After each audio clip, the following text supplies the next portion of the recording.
وأن هذا صراطي مستقيما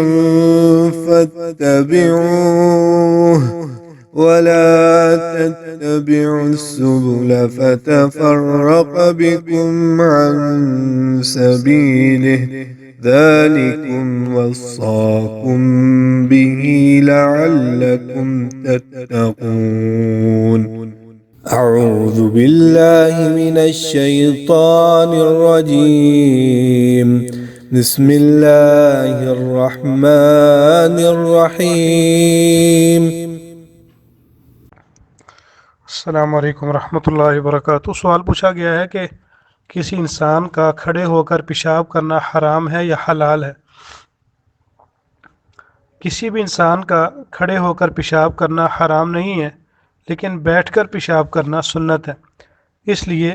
ام المؤمنین سیدہ عائشہ رضی اللہ تعالی عنہ فرماتی ہیں کہ جو تم سے یہ بیان کرے کہ نبی صلی اللہ علیہ وآلہ وسلم کھڑے ہو کر پیشاب کرتے تھے،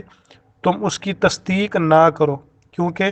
آپ بیٹھ کر ہی پیشاب کرتے تھے۔ اس حدیث کو امام ترمذی نے روایت کیا ہے، اور امام ترمذی نے فرمایا کہ یہ اس باب میں سب سے زیادہ صحیح حدیث ہے، اور اس لیے بھی کہ بیٹھ کر پیشاب کرنے میں زیادہ سطر پوشی ہوتی ہے، اور اسی میں پیشاب کے چھینٹوں سے زیادہ حفاظت بھی ہوتی ہے۔ اور کھڑے ہو کر پیشاب کرنے کے سلسلے میں سیدنا عمر رضی اللہ تعالیٰ عنہ، علی رضی اللہ تعالیٰ عنہ، ابن عمر رضی اللہ تعالیٰ عنہ اور زید بن ثابت رضی اللہ تعالیٰ عنہ سے اجازت اور چھوٹ جو ہے وہ منقول ہے، اس لیے کہ امام بخاری رحمہ اللہ نے اور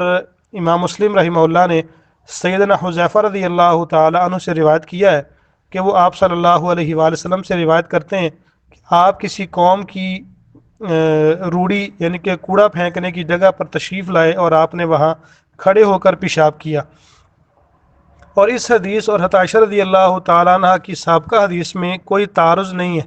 اس لیے کہ اس بات کا قوی احتمال ہے کہ آپ صلی اللہ علیہ وآلہ وسلم نے یہاں کھڑے ہو کر پیشاب اس لیے کیا کہ یہ جگہ بیٹھنے کے لیے مناسب نہیں تھی، یا آپ نے اس لیے کیا تاکہ لوگوں کو یہ بتلا دیں کہ کھڑے ہو کر پیشاب کرنا حرام نہیں ہے،